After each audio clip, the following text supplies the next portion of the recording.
That is an example, by the way, of something that we wouldn't do. If our client was Oh. like, we want to require somebody to put their email address in before they use the touchscreen, we wouldn't do that.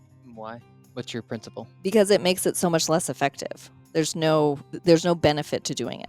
He asks everybody that's working for him, hey, what's your priority? And it's only allowed to be one thing. And then he's so drastic, but the way he reinforces this, not a culture I would necessarily want to be a part of, but it makes the point. If he then is in a room with you and you start talking about anything else that's not that thing you said, he just leaves the room.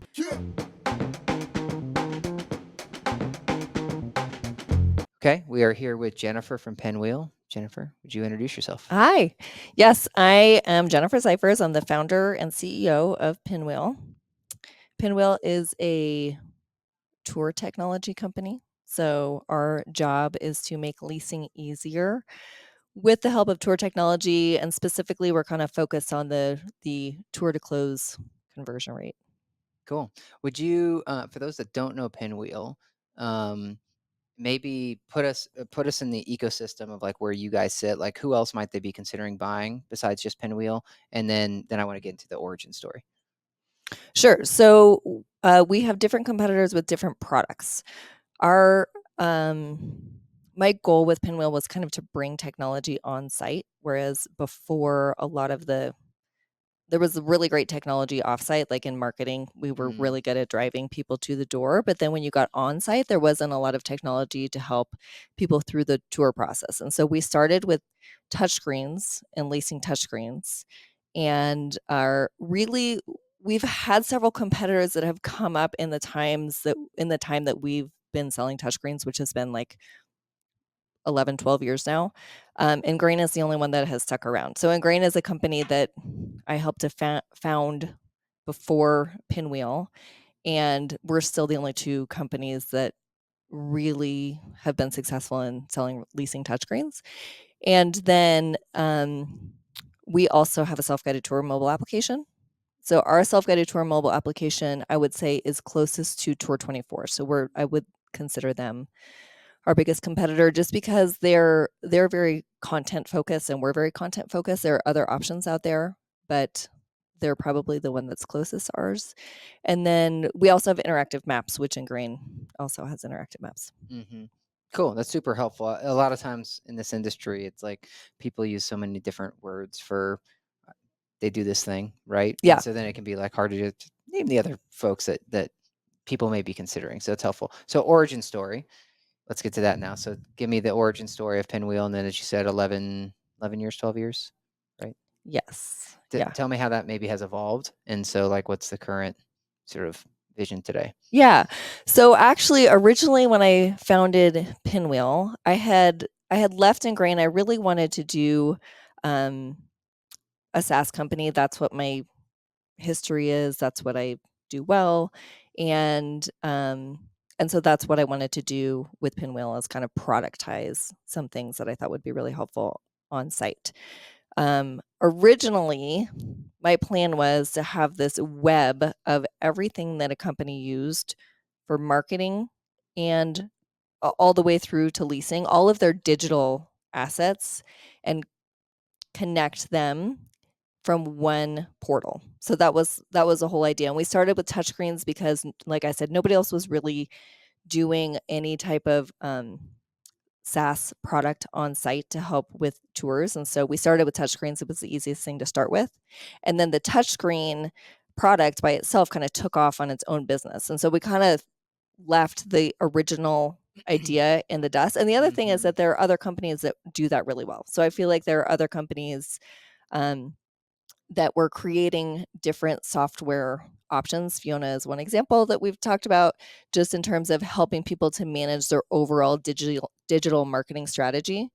And we were doing really well with touchscreens, and so that's just what we continue to focus on. Yeah, it's interesting. Like you have this grand vision, just like we did with Fiona, where Mhm. you think like, oh, it's going to do this thing, but then you can get swept up with like it's working, and you have to like go after what's working versus maybe continuing to evolve the. And I'm not saying you don't do both, but you and I were talking before we started about seasons, right? There are seasons where you're doing lots of product development, and there are seasons where it's like I gotta fulfill customer orders, make sure they're happy, and that kind of thing. Yeah, and you're like when you're a baby startup company, you're just testing the market. You're just putting taking one step, putting something out there and being like, what is the industry's response to this? And the Mhm. industry's response to touchscreens was way better than we thought it would be, which is Yeah. awesome. Then it's like, okay, this is what we're doing Yeah, now. yeah, yeah. And there's nothing wrong with that. I think Yeah. a lot of founders, it's funny, they feel almost like their ego takes a hit when they're like, "Well, I thought I was going to do this big grand thing." And it's like, but the small thing of what was that grand thing is working really well. Hmm. And then they feel sad that they got, I don't want to say stuck, but they end up spending more time in the smaller thing that has product market fit more than like Yes. working on the big thing. And it's like, aren't you in business to like survive and also, make money and that kind of thing? And so therefore, it's okay that the little thing's going. You didn't have to go all the way to Mars. Yeah. Um, I don't think there is a successful founder that I've ever talked to whose business does what they thought it would do when they mhm, started the company. mhm. So then the outlook now. So that was the origin story. And now I know through COVID, I think we had you on something at the time. Anyways, Hmm. and you were talking about self-guided tours, which you mentioned a bit. Self-guided tours were amazing in 2020. I mean, it was, I think about this all the time that they saved Pinwheel, but they also saved the industry. It was like we as an industry needed self-guided tours and needed them immediately and needed them implemented really quickly. And I was just happy that we were fortunate enough to have a product that we could put into play immediately. Um, and then COVID was such a weird time though that then there were companies that implemented self-guided tours that didn't really want to. Like it wasn't mhm, part of their strategy and then suddenly they were like, "Well, we have to do this." And so they were implemented with all these weird rules that are not really good and effective for self-guided tours. Like we want people to take self-guided tours, but they have to stop into the leasing office and talk to somebody before and after the tour. mhm, That's not necessarily what your consumers want. mhm. And it also was not great for COVID, obviously. Like people were trying to avoid Yeah. face to face interaction and, or the companies who wouldn't offer after hours self guided tours, which is also important. Companies that were require people to schedule self guided tours 4 days in advance, like all these things that were kind of working against all the benefits of self guided tours. So it was such a weird time specifically for self guided tours because they were so popular, but they were implemented in this half-ass way that was never going to succeed long term. So it was Mhm, great. It was great that we had that solution for 2020. It was really helpful. Um, and then we kind of had to take a step back with it and go, okay, we need to be a little bit more um, specific with our partners, with our clients of like, here's how you really need to implement this. And some clients will be like, well, this is how we want to implement it. And we'll go, we really don't recommend that. Like, we're really trying to be better mhm. partners to our clients in implementing self guided tours to make sure that it's successful. So how often, I'm doing a little bit of a side track here, but how often do you, I guess, make that recommendation, but then go along with the client sort of strong arming you into, all right, we'll do it the way you're saying, client? And I say that because we have the same thing, and there are Hmm. certain things where we've decided we just won't do that, Hmm. but we'll go this far because some of our thinking is, okay, let's earn enough trust that once that's implemented, that they won't completely leave us, but they'll allow us to come back and try it the way that we are recommending to start. Yeah. You see what I'm saying? Yeah. So I'm curious how often that happens with you. So we're choosing our battles. Uh-huh. So I would say there are two things that we basically do due diligence in the sales process. The first thing is access. One thing that I think is really important is that consumers want to see vacant units. So if Mm, we have clients that go, which we do have legacy clients that we implemented in 2020 or 2021 that go, we just want people to see the pool and the fitness center and the one model unit. That's fine. mhm. That's not really what the prospect wants. And so we, as a part of the sales process now, say, what's your access solution? If you can't get people digitally into vacant units, it's probably self-guided tours are probably not a good strategy for your company right now. And specifically, you mean the unit someone may be renting? Like that Yes, actual unit? Okay. like an actual. Yes. So what prospects want us to see, like, I want to see unit 1201 if I'm moving into 1201. Mhm, Sometimes that's not possible because maybe 1201 isn't available until November 1st and I'm moving mhm. in November 1st. So then at least let me see a comparable unit. At least let me see where unit 1201 is. But seeing vacant units in general is really helpful to people. versus you're saying something that's staged, or Yes. Yeah. okay. That's fascinating. I would have thought that someone would want to see something that's staged. But you're I tell me mean, about that. I think that it's possible that people get something from going into the model units also Hmm. because they can see it furnished, etc. But usually properties only have one model unit and they could have 30 different floor plan types. Got it. And Okay. so if I want a 3-bedroom on the 12th floor, seeing a 1-bedroom on the first floor doesn't help me make my decision. Hmm. Yeah, that makes sense. I would struggle to not see the actual model I'm in.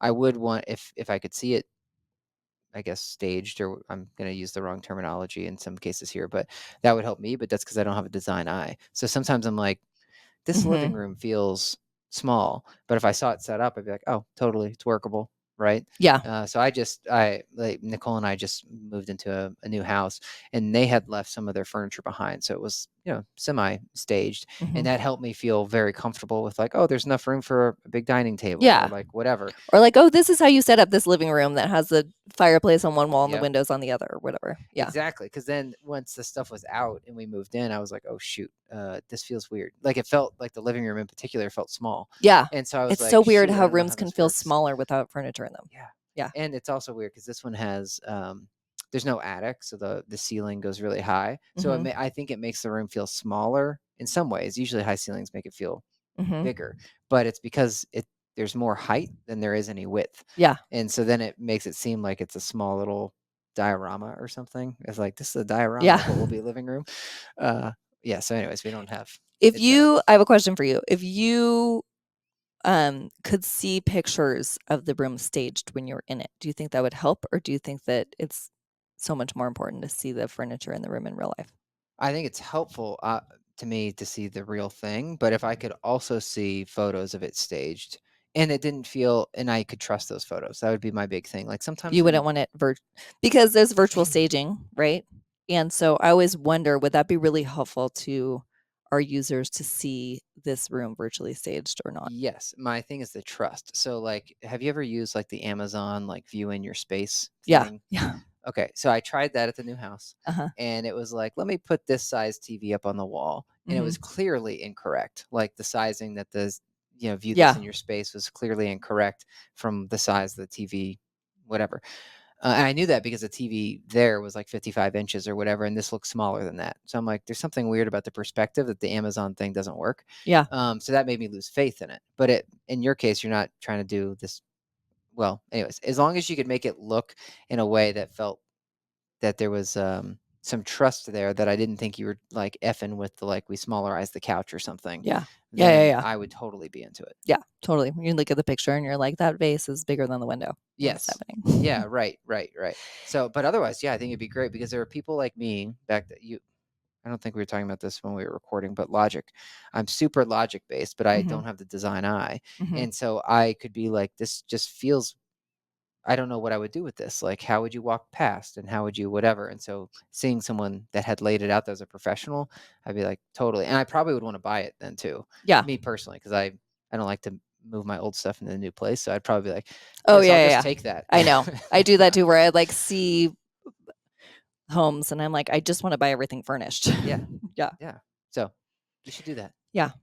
All right. So future That's vision. something for, like, little tip for court furniture, put your furniture in every vacant unit and then Mm. just add it to the lease price. That would be like a nice mutually beneficial thing in some ways, right? Yeah. Yeah.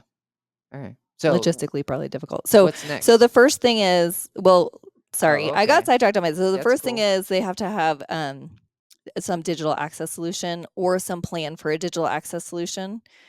Like if you're thinking about self-guided tours and you're not thinking about a digital access solution, you're going to waste some time and money because that's where everything's going.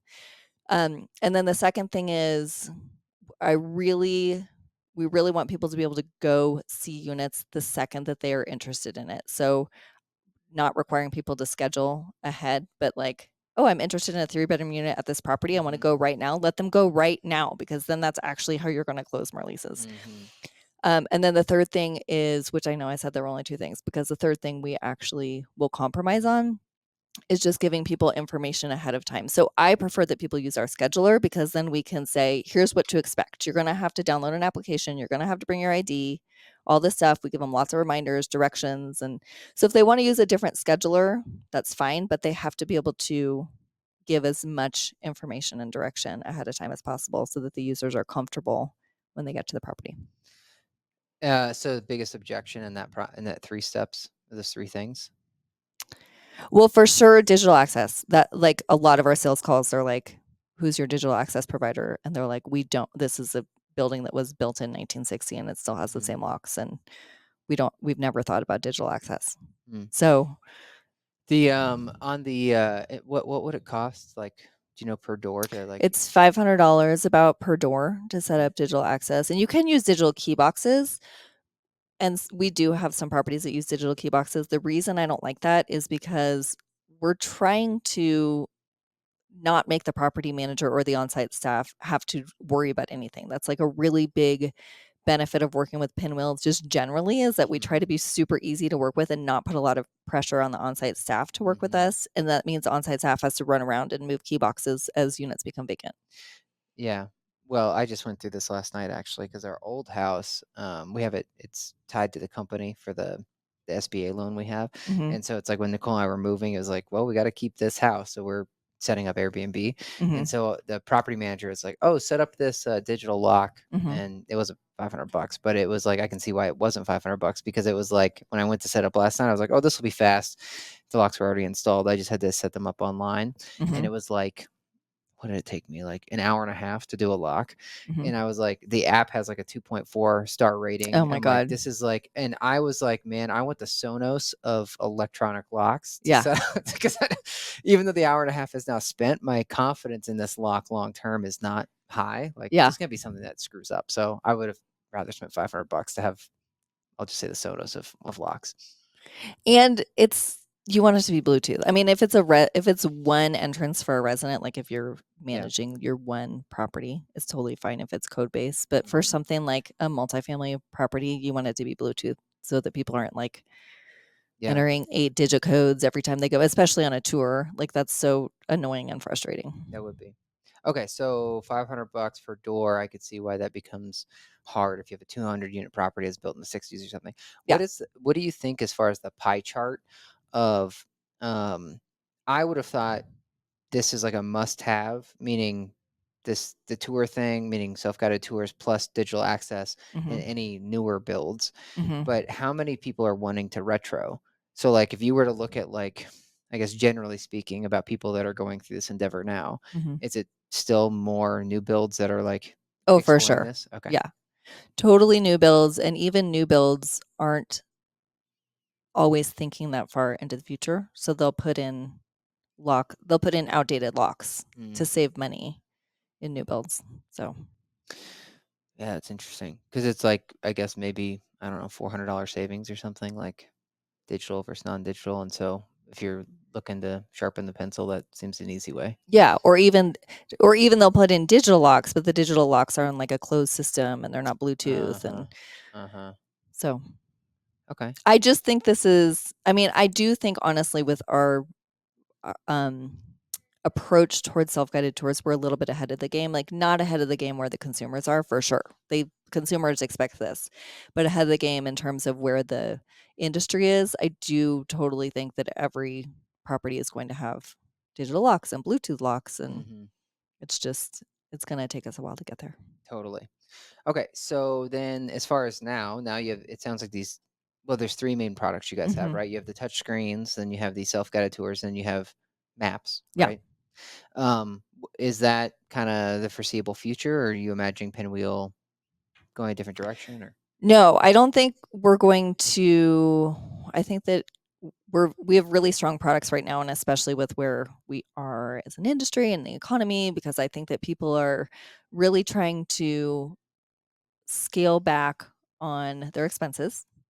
And companies are also having a really hard time hiring, which we've been hearing for a while. So they have a hard time getting people on site. And then once they're on site, they have a hard time getting them trained up in time. And then by the time they're up, they leave. So they're just like, that's a problem that our industry is facing now. And they're trying to solve it, I think, we are trying to solve it in general, um, in different ways by like introducing technology. And so Pinwheel really fits in well to that because the touchscreens, for example, you don't need to have an on-site leasing agent who is trained up on your property because they have this cheat sheet, which is a touchscreen. And it shows them Mm. everything that's available. And it's like this cool toy that you can use with prospects. And so it really is helping to solve problems that we're facing as an industry right now.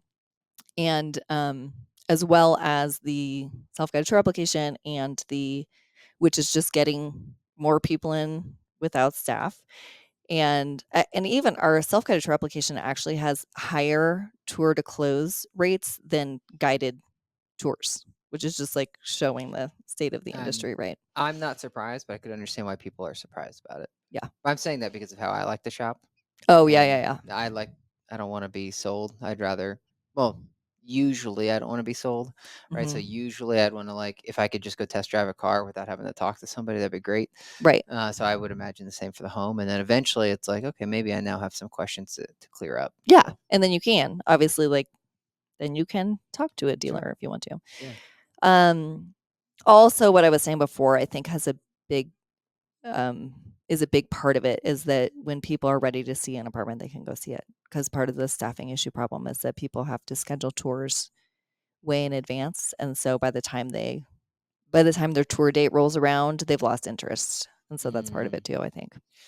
makes a ton of sense. It's kinda like dog grooming or something, right? Like if you gotta get your dog groomed, if you're Mhm. booking if there's no availability for 2 weeks, you're like, "Well, shoot," or even if you need to get a haircut. Like, generally, like, for a guy, if you need to get a haircut, it's like, "I can't get something within a week. Yeah, I yeah. gotta look elsewhere," Right.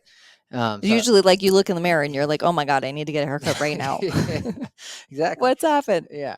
Okay, so, I have one other small side question, and I do wanna get to, we were talking about data ahead of time, but, on the side question, is there any for me, when I came in this industry, I just knew of Ingrain very early, and then I met Mhm. you shortly thereafter that, and so it just made sense, like, this product set that you have, it just Mhm. makes sense to me that it's like, "Oh, of course, that all goes together." But is there anything in the marketplace for, where people get confused about, like, "Why do you have these 3 products?" Like, why isn't it just Tour 24 style, like just the tours or just the touch screen? Because I run into some companies where people and some guests we have on the show where I'm like, I don't understand how you got these 6 products. Mhm. I don't see how they're connected. For me, I look at it as maps, and so I'm like, okay, great, you guys are maps, right? It's just Mhm. like the form factor in a way, and how you can use it. But is there do you ever get pushback where they get confused about that product set? No, well, I do think most companies don't know that we do interactive maps, and that's because we have not really promoted it. We honestly developed interactive maps because we had a client who was like, "Hey, we have this interactive map on our touchscreen. Can we put it on our website?" And we were like, "Sure." So now we just auto generate interactive maps, and we kind of fell into because it wasn't a big product for us, we made it so that it's like very easy to generate interactive maps. It's like super quick and easy.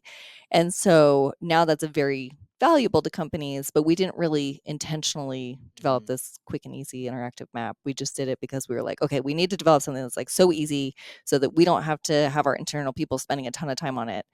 Um, so that is probably the one thing. And then people do use the word pinwheel synonymous with the touchscreens. So okay. they will call their touchscreen their pinwheel. And so Ah, sometimes we do just have like that branding issue where we're like, well, Pinwheel also has other products.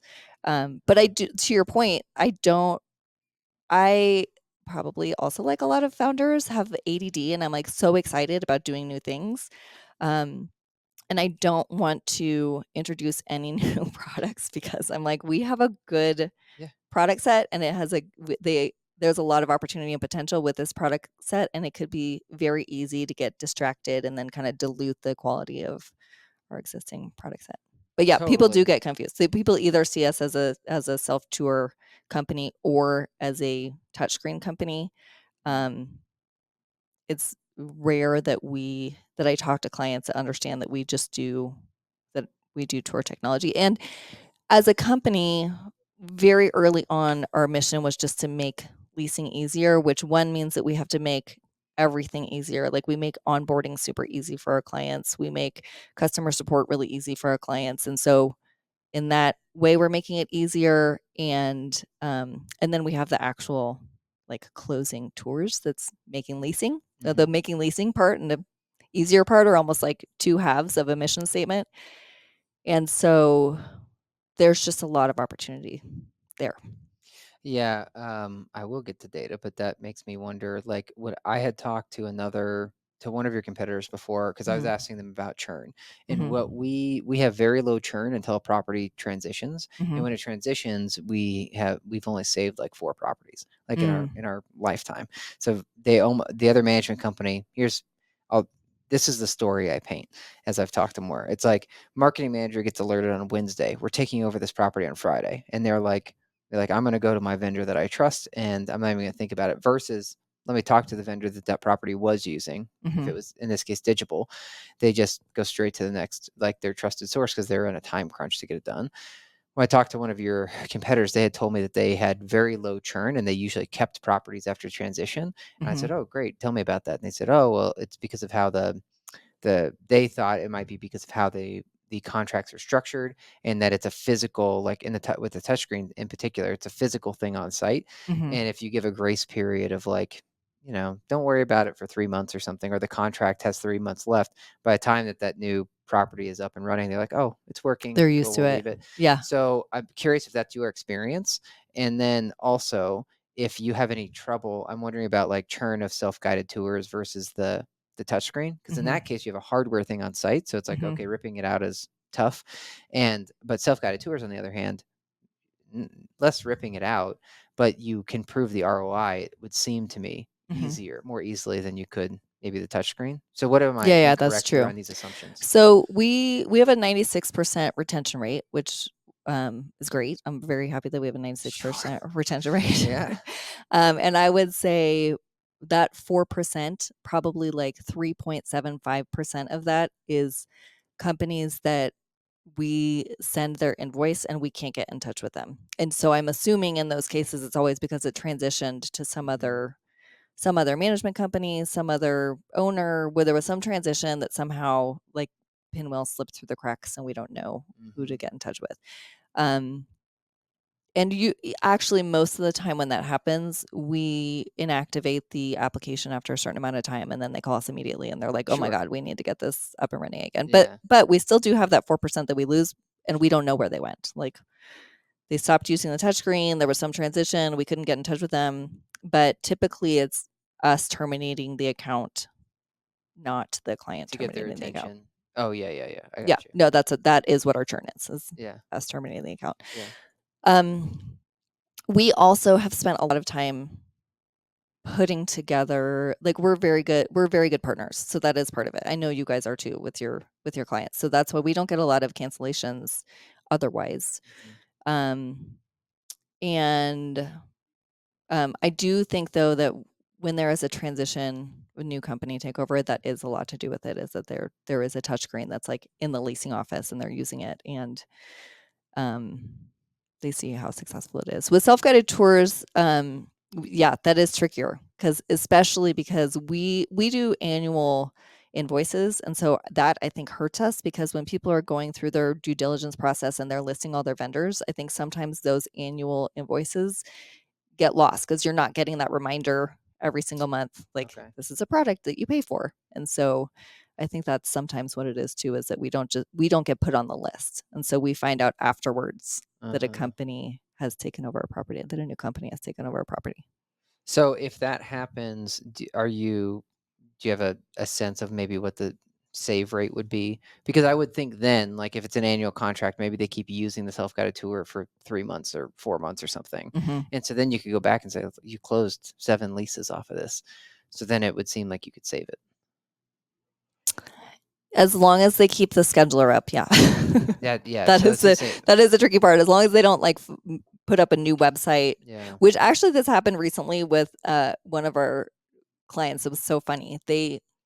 Somebody switched out the scheduler. So they had a scheduler on their site that said schedule a self-guided tour, Hmm. and it was Funnel. So they started using Funnel after they started using Pinwheel. And I actually just happened to notice this on one of their property websites, and I was like, "We do have an integration with Funnel, but it Mhm. wasn't set up." So whoever did this was like, I don't know who did it, but it was like the left hand not knowing what the Yeah. right hand was doing, and so we had to get them to hook up the scheduler. Gotcha. Yeah, that they often transition websites, so it would make sense that maybe it disconnects then. Then you Mhm. guys could at least see it had happened, but then you Right. still gotta go back and tell them, you know, Right. Yeah. which if they didn't plan that in their underwriting, that may be challenging. But maybe there's something there where you could go back and show last year's data or something of Yeah. what you had closed. We struggle with that when we try to do that and say like, let us show you the last data or do a QBR or whatever.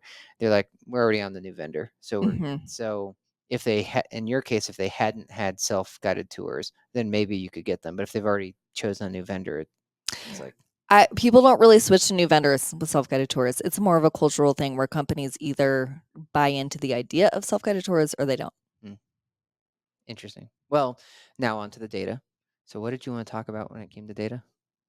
So I've been thinking about data a lot lately because I did a presentation at AIM about data.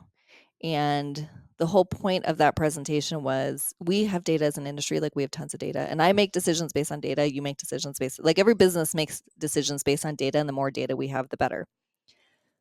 But in some cases, you can rely so much on data that is either misleading. So like if you have data without context, which is what the presentation was about.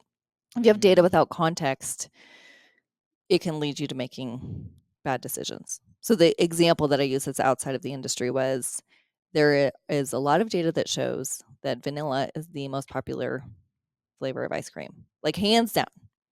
But that doesn't give you any insight into your consumers' minds because most people would not list vanilla as their favorite flavor of ice cream. It's just most popular, but that doesn't mean that it's anybody's favorite. mm, So if you're relying on data to give you insight into your consumers' minds, you should also talk to your consumers.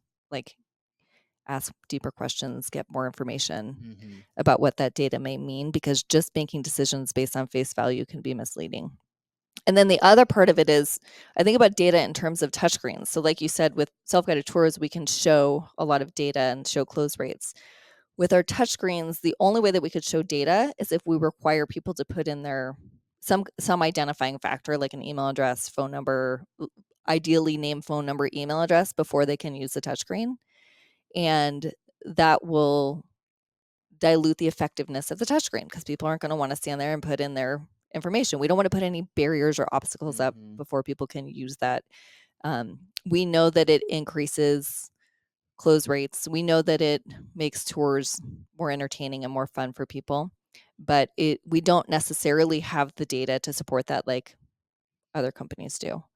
Um, You and mean that's fine. other That's better. Like it's but like you just have to like rely on the data that you have pre touchscreen, post touchscreen. Ask your on-site staff what they think. Ask your prospects what they think, because we're not going to be able to show those tie closes back to touchscreen users. mm.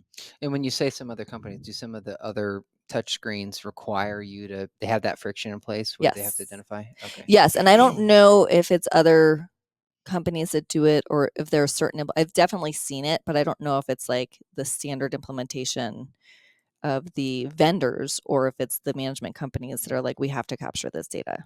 Mhm. So do That you is an example, by the way, of something that we wouldn't do. If our client was oh, like, we want to require somebody to put their email address in before they use the touchscreen, we wouldn't do that why? What's your principle? because it makes it so much less effective. There's no benefit to doing it. So from it's more about the user experience at that point, like Yeah, where you wouldn't want to. right. It's not worth the trade off. And I think, we're experts in touchscreen technology and usability. So I hope that clients that use Pinwheel understand that we've implemented it thousands of times and have had a lot of experience with it. So they Yeah. trust that. Um, Also, I can't remember if we talked about this or not, but we recently did a data analysis of events in the industry because we have a really hard time, like all vendors do, tying sales back to a particular event. So now that we've been going to many events for many, many years, we looked at every year different events, and we're not consistent. So like sometimes we'll go to Optech, sometimes we'll go to AIM, sometimes we'll go to NAI. It really varies year to year. And so I just put together which events we went to, which years, and what our ARR increase was the following year and what the lift in revenue was the same year. And there were actually like surprisingly clear results. So Wow. some events were like, oh, when we go to this event, we can expect a 12% increase. When we go to it combined with this other event, we can expect a 20% increase. Wow. When we go to this event by itself, we can expect one of them was like a decrease in same year revenue if you take out that one event, a slight increase in the following year ARR. Um, but I think it's because if you're every event you're like generating awareness and there are other things that you're doing there other than just sales, but like obviously you want it to affect your revenue. So instead of dogging on any events, would you at least tell me your must do's? Optech is one Okay. and AIM is two. Interesting. It's fascinating because AIM, I mean, we've had Dennis on before and we were there this last year, but we've definitely skipped before because it definitely is Mhm. the biggest investment for Mhm. us out of any of them. But it's obviously very concentrated too. Like as far as Right. our buyer is the marketer. Um, Right. And so this is what we for years have been like, you go to the event and you're all excited because it's all of our people are yeah, there, right? All yeah, the people that we want to talk to. Um but like you said, it's very, very expensive compared to the other events. And then you get back and you're working these leads and not closing the leads. And yeah, then you're like, oh, was it worth it? yeah. So, That's the thing. Like for me, like, do you know Trevor Park? Or yes, you do. yeah. You were just emailing with him. When Trevor joined, I was like, look, man, if you can tie something back, and it meets a certain customer acquisition cost level, so that we're break even within X amount of time, you have unlimited budget. Like, don't worry about the annual budget. It's just like do as much as possible up to Hmm. this point. Hmm. The hard part, to your point, with events is like the payback period could, or the time to close might be 12 months, right? So like if he tests, like we went to Social Media Summit for the first time this year, Hmm. doing that to know if it pays back, to your point, we kind of almost have to look a whole year, like to Sometimes see. it's 2 years. Yeah, or more. Yeah, we had somebody that came to the first digital summit Yeah. that just closed like a week ago. So that was like 5 year close time. Right. We still have, like, we get leads sometimes where somebody's like, hey, I was talking to Steve Wiley in 2014. I'm like, great. So yeah, it's really interesting, especially because it's very much like it brings me back to like my ILS days. It's very much like ILSs where it's like you got to hit people multiple times, and maybe Hmm. it's because you saw them at AIM and then you saw them again at OpTech, and then 2 years later they saw you again at AIM. You know what I mean? Hmm. It's just a you got Yeah, to have the right mix. it's the attribution of it. And I think at some point there, like you should almost have like an R&D budget for marketing, where it's like try these Mm-hmm. things and you're allowed Mm-hmm. to lose it Yeah. because Yeah. like you should experiment. But then you have these things where it's like as long as you hit X payback, Yeah. you're cool, and we know it. So unlimited budget, and then back to the experiments. If an experiment proves true underneath X cost or whatever, then it goes into the unlimited budget bucket. So Yeah. you at first might have 2, 3 things in the unlimited budget bucket, but over time you hopefully get 6 or 8 things where it's like it's unlimited budget up till X customer acquisition cost. And then that's when you just peg your budget. We don't go above that because Yeah. above that our CAC goes up. So Yeah. Yeah. And with events, there are always new events that I'm hearing. I mean, I have a mhm, list of like, I'm sure you do like 100 events that we could participate in. yeah. You just have to have some methodology for picking and choosing. And one that I don't love is like, well, everybody goes to this one, so you have to go. Like, Yeah. not sold on that. Yeah. That's almost like becomes a defensive strategy, Yeah. right? And Reed and I felt that in the early days. We were really concerned about like, what if we go to NAA this year and then we don't go the next year, and our brand doesn't have enough equity yet to for people to remember us, where they may Yeah. think we died. It's Yeah. like, well, you Yeah. Yeah. were Yeah. here, now you're not, so you're Yeah. out of business. So that we had that concerns early. Now we don't have that concern, but the brand has built up enough equity that it's like, okay, they're just not here. Yeah. Still might get weird looks though if you don't go, but I don't know. It's so big now too. Like, I think that people that attend AIM can't get to all the booths, so they don't even know who's there and who's not. That's true, and they don't go every year, right? So it's like at Yeah. what like, Yeah. if you think about it, not all of your customers go to every one of those events every year, and so oftentimes they're picking and choosing, like, they don't like to go to AIM every year Yeah. or even NAA every year, so how do they really know? Yeah. So It's funny though, a lot of it is peacocking, I think, and a lot of it is, um well, I know I've talked to a lot of, excuse me, companies, CEOs let her that clear go her for their throat. competitors. You can clear your throat, I just muted Jennifer for a second. She's also giving away her secrets. Okay. Um, So that's all of our secrets. but it's more of a yeah, the peacocking is more do you mean for other vendors?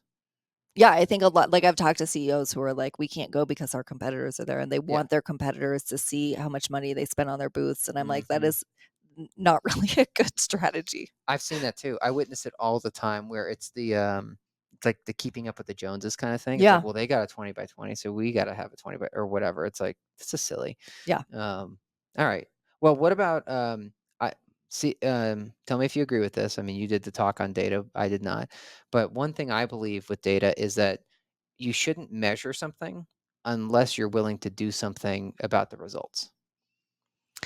Yeah, it's so funny. I was actually just reading an article about this morning. Not only that, but you have to put in the energy to change whatever habits need to be changed for that to be a long-term Mm, commitment.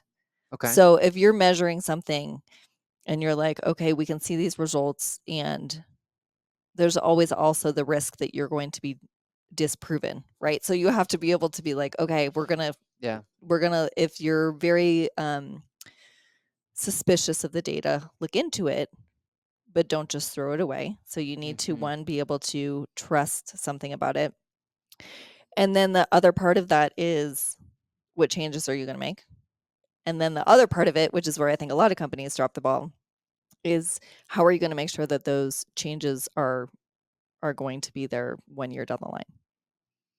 Okay, let's dive into that. So what kind of like they do something small for a short time, but they're not going to stick to it or what's an Yes. example? Yes, and that is especially important if it requires people to change their habits, right? So, like, Um, the example that I was reading about this morning was a doctor's office, but we'll just talk about it in terms of multifamily. So let's say that when you have people come in, um, you have two different options. One is that you put their information into a tablet, and the other option is that they put their own information into a tablet and they put in there when they want to move in and what their price range is and what they're looking for, or in a touchscreen as an Sure. example. So they're putting all their information in.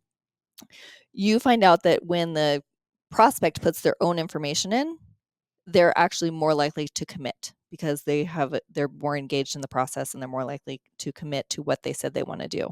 And so you're seeing your close rates go up. That's great. And then you're like, okay, from now on, instead of the leasing agent putting people's information into the tablet, we're going to have our prospects put their own information in. This is harder for leasing agents. They're like, it's easier if I just do it myself. Mm-hmm. So you have to train them and have them do it, and then you have to continuously follow up for a while to make sure that that habit has stuck and that new leasing agents are doing it, Mm-hmm. and it's like a cultural change. Mm-hmm. You're a very important person over here. That's interesting. I agree with you that like behavior change takes a while. You were talking about Blink ahead of this, but also there's the Malcolm Gladwell book. I'm trying to remember which one he talked about, but it's sort of the whole. Well, they also talk about this in the Habit book. That's like 1% better. Atomic Habits. Mhm, It takes like 21 days to do a behavior or whatever. But mhm, in some cases, I mean that's like an average, right? So some cases it takes more than 21 days to enforce the behavior. So it's just backing up your point. It's like you can't be like, let's do this for now and care for now. We have to mhm, do it long term. And there's this book Reed and I have referenced a lot called Great Game of Business. And it talks about when you're doing this with your team. So you would set something like you have your scorecard. And again, it's like, okay, if this falls below X, whatever, we might choose this to be the flavor of the quarter, where mhm, it's like we're going to focus on that one metric for now.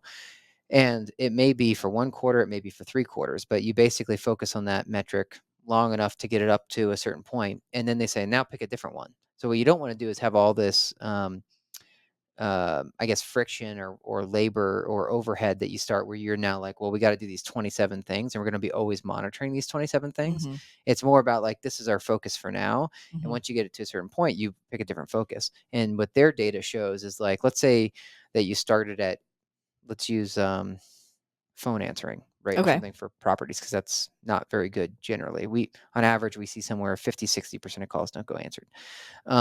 So let's say you say, okay, great, our metric right now is answering the phone.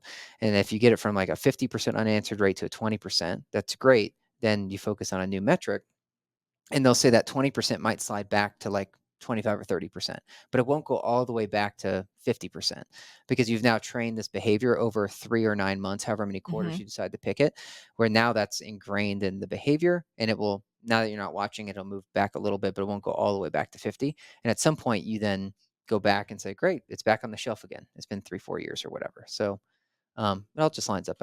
So Yeah. I like that. I've been thinking a lot about habits and priorities lately.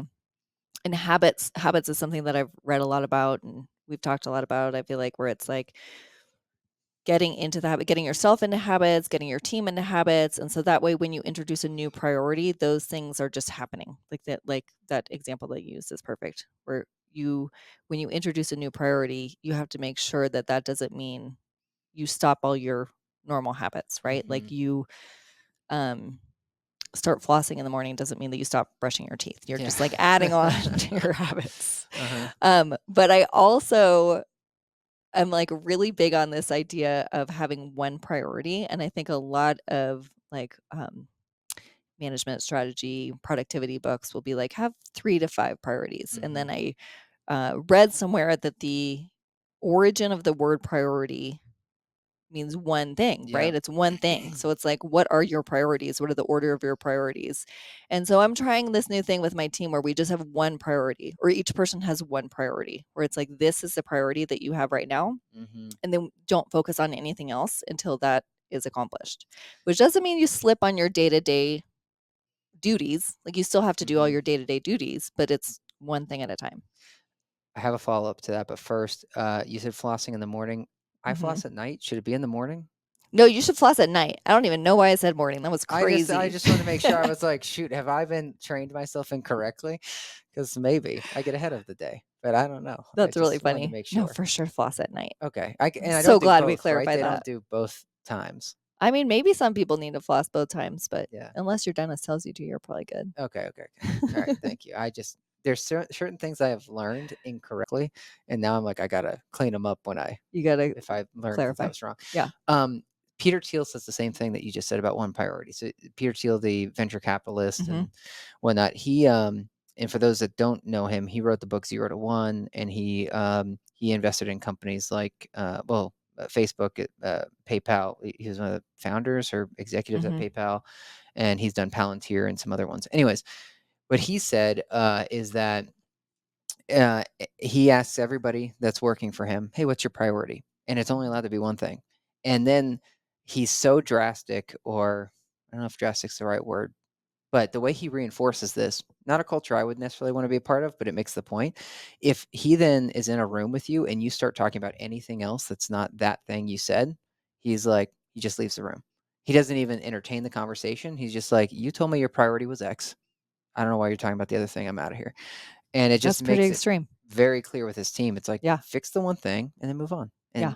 And but he believes, so he has this core value or first principle of, if you don't have one focus, he believes you can't be extraordinary at anything unless you focus on one thing. And so if Mhm. you have multiple priorities or focuses, you're going to be mediocre at best at Mhm. them. And so you can't be extraordinary. And he wants extraordinary. So pick one thing and then fix it, move on to the next thing. Yeah. It was actually great the first time I talked to the first person on my team and was like, "Okay, so we're talking about what's going on and okay, so your priority is whatever." Today it was testing dynamic wayfinding. She's like, "Okay, what next?" I'm like, "That's it." She's like, "Really?" I'm like, "That is it. Once you've completed that, let me know, and then we'll talk about what you're gonna do next." Mhm, mhm. I like it. Yeah. So before I let you out of here, I'm curious to get your take on when you said data and how it relates to your business. Mhm. So we had Ingrain on, we had Michaela, I think. maybe 6 months ago or whatever. But anyways, Michaela was talking about how, they're moving to, I'm going to butcher it. So anyways, they want to turn every unit, give every unit in the country a social security number kind of thing, so that they are this one like warehouse that other Okay. companies That's can cool. plug into and Yeah. blah, blah, blah. I'm curious. I mean, maybe you aren't as familiar with it. You didn't listen to the episode, Jennifer. I'm just curious, like, what you think of that strategy, because it feels like to me, and I think I said this on the podcast, but it feels like it's a big leap, it's a big bet, and I Mhm. appreciate those things, but it's very different than touch screen, self-guided tours, like Mhm. interactive maps, to become this almost like Google Maps for apartments.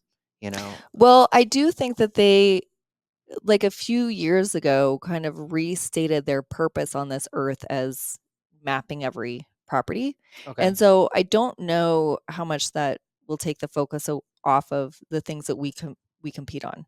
But I do love the idea of having every unit, because one of the biggest issues that we have in this industry is mapping data.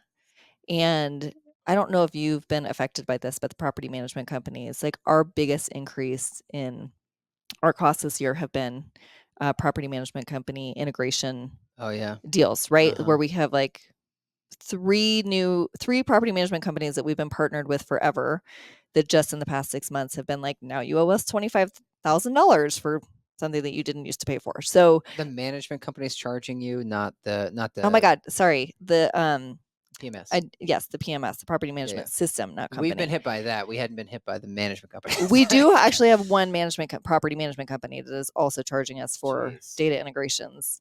Um, weird. and so one is a property management company and two are property management systems. And so, um, it has long been, and I know that Entrada tried to address this and there was a big lawsuit about it with Yardi, but it has long been an issue that we don't have one data set. And I Mhm. love the idea of having one data set where all the data is normalized. And I know that they've kind of tried to normalize data across different companies. And we have a great system, for example, when a property management company takes over an existing property, like we were talking about before, a lot of times they'll change their data set. Whether or not they change their property management system, Mhm. the unit numbers, the unit IDs will change, Mhm. and that breaks our interactive maps. So possibly this is how Ingrain even got into this whole idea. And so we now have logic that is set up so that when they change to a different property management system, even if the unit IDs and the floor plan IDs and all the IDs are different, that we can press a button and it syncs them, most of them. And so Interesting. Yeah. that works, but it's a problem that I'm happy to hear somebody is taking on. I am with you on the standardized data set. I'm also with you on, well, quick sidebar. It's kind of funny that, as you mentioned, the Entrada Yardi, um, dispute, but then Entrada, like, making some of these changes to pay for their stuff now. Mhm. So it's just, I understand why that, from a business, it's like, did you see the news about like Southwest Airlines, like going to, like assigned seats now? Oh, no. So Really? yeah, it That's came out this crazy. weekend. So like they have an activist investor. So their original founder, Herb, I think. Yeah, Herb Kelleher. Yeah, thank you. Yeah. He passed, right? Mhm. And so like, but for his tenure, like 4 decades, it was like, we have the smack recipe that Jim Collins talks about, Mhm.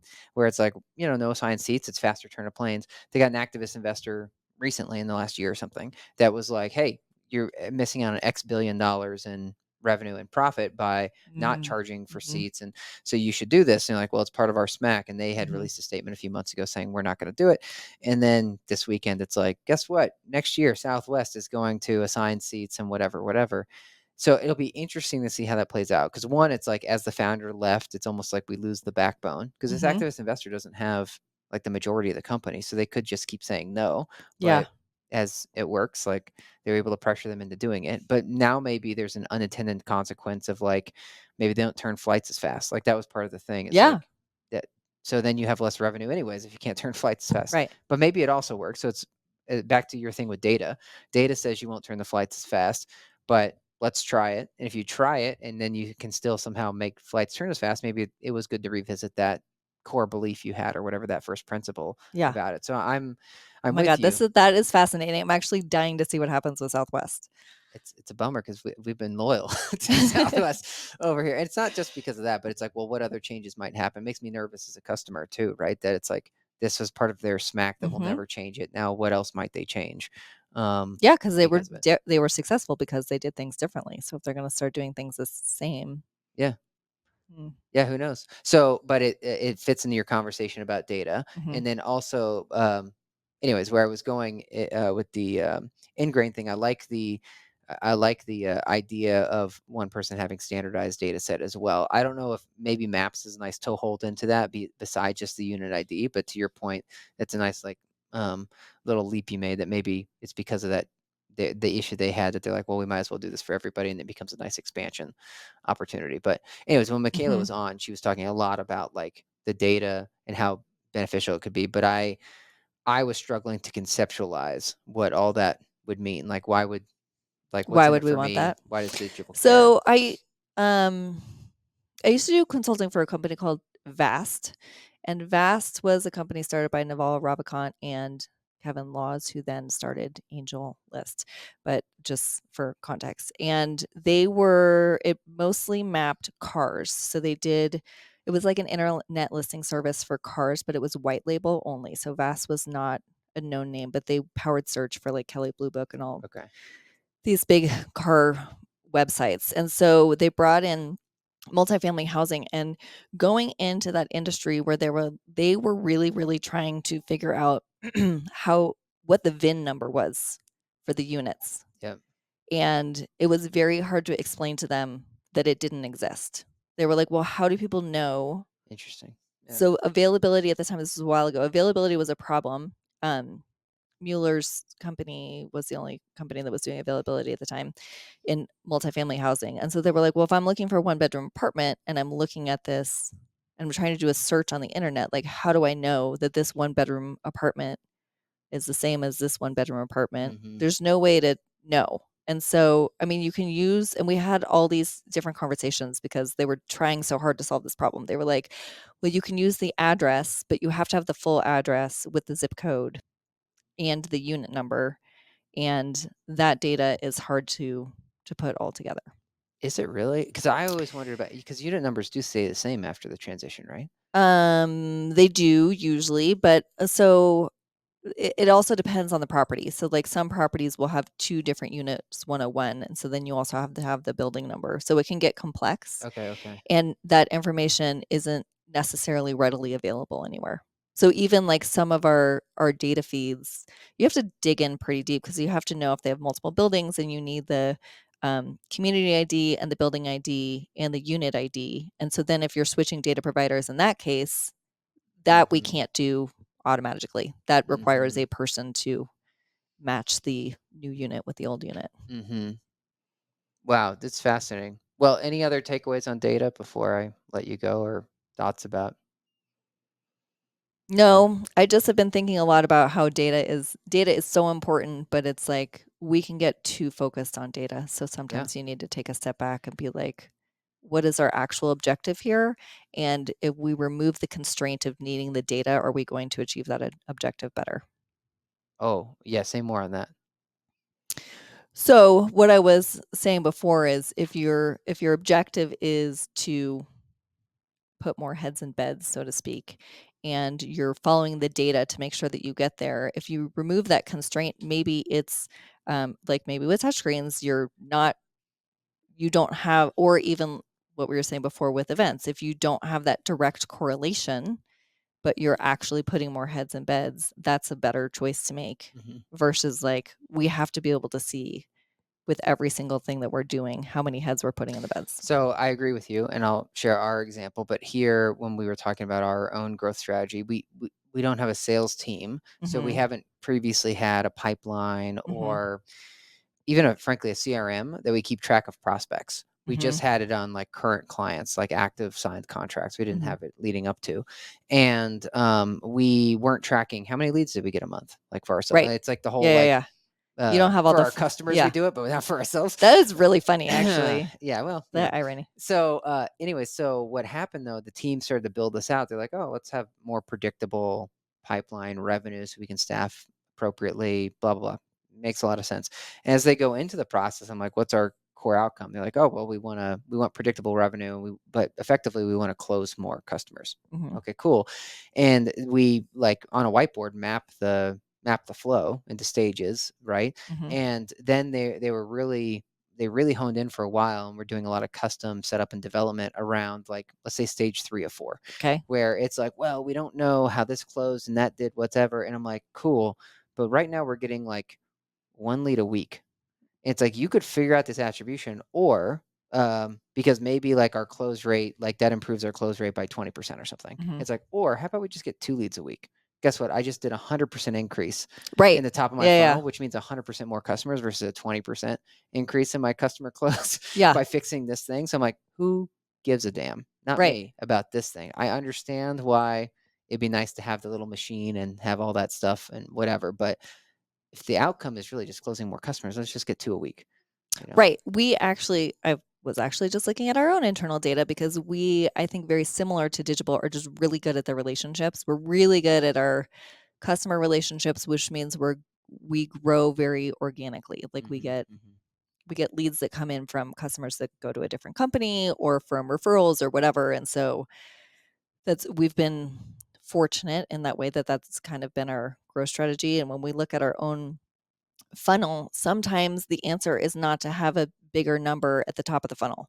Because if I talk to really good salespeople, they're kind of like digging through the muck to find the mhm, best leads. So they might actually have fewer leads that they're working on because mhm. they've figured out early on this is a good lead that might actually close. And they Yeah. know that because they get compensation for it. So they're like very highly motivated to figure out that process.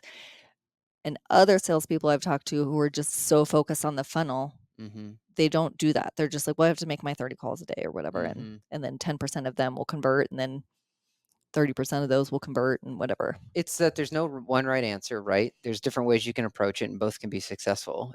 For me, it's like picking your, I guess, your theory, right? Mhm. And then saying, what am I willing to do with the data? Like to your point about your talk, like, will you make a change?